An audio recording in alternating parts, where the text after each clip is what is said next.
Let's now look at the line drawing fallacy. Imagine that a municipal corporation of an Indian city is debating a new law that would prohibit smoking in all public spaces, including sidewalks and parks.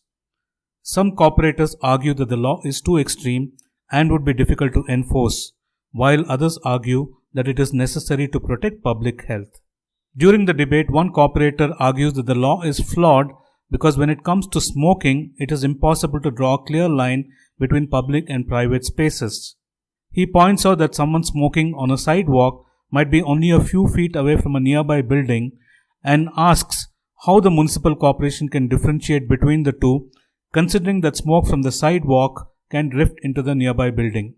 This argument is an example of the line drawing fallacy because it assumes that since a line cannot be drawn with absolute precision, there is no value in trying to draw one at all. In this case, the argument is that a meaningful line in the context of designating smoking and non-smoking zones cannot be drawn. If a person is at the border of any line drawn and smokes in the smoking zone, smoke will inevitably drift into the no-smoking zone, effectively making the division ineffective in borderline cases. In reality, the fact that a line cannot be drawn perfectly does not mean that no distinctions can be made. Laws and policies often rely on imperfect distinctions between two different types of behavior or different types of spaces, and while these distinctions may not be perfect, they can still serve a useful purpose in promoting public safety or other important values. The line drawing fallacy, also called the continuum fallacy, is a type of error in reasoning where the available options are presented as having only two possibilities. Either a precise line can be drawn between them or no line can be drawn at all. This mistaken belief creates the impression that there is no middle ground or area of ambiguity between two opposing extremes. The line drawing fallacy also occurs when we deny the concept of short and tall just because we cannot draw a precise line separating the two. For instance, a person might say that a person is either tall or short without specifying what height constitutes being tall or short. Although it is true that there is no clear objective point at which a person becomes tall or short, denying the concept of short and tall altogether is committing the line drawing fallacy. Different people may have varying definitions of what is considered tall or short, but the concept remains useful despite the lack of a precise line separating the two. To better understand this fallacy, let's look at some more examples from diverse contexts. In politics, the line drawing fallacy can be seen in debates about the poverty line. Some argue that since there is no precise income level at which a person becomes poor, the concept of poverty is meaningless. However, this ignores the fact that poverty is a complex issue influenced by a variety of factors beyond just a precise income. In India, the poverty line is currently defined as an annual income of 47,376 rupees for a rural area. This means that any individual or household earning less than this income level is considered to be living below the poverty line in India.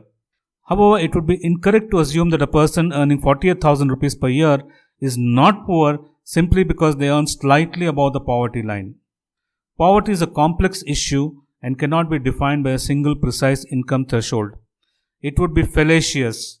In other words, we would be committing the line drawing fallacy if we were to conclude that the concept of poverty does not apply just because a precise line cannot be drawn between poverty and non-poverty.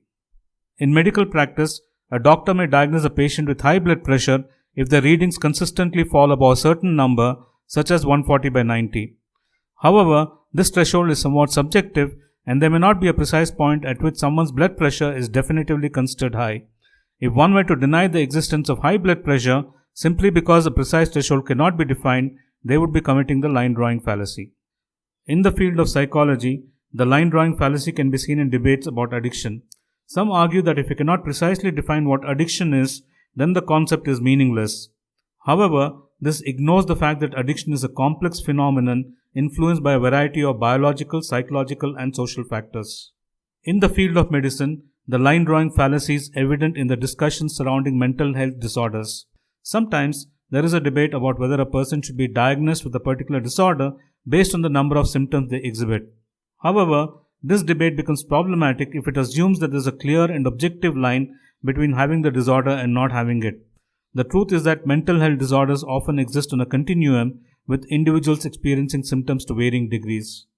In each of the above examples, the line drawing fallacy is committed when individuals insist on a precise definition or line that cannot be drawn and state the difficulty of drawing a precise line as the reason for dismissing the concept altogether. This fallacy ignores the complexity of real-world issues, which have many borderline cases. The line drawing fallacy often hinders the development of good policies.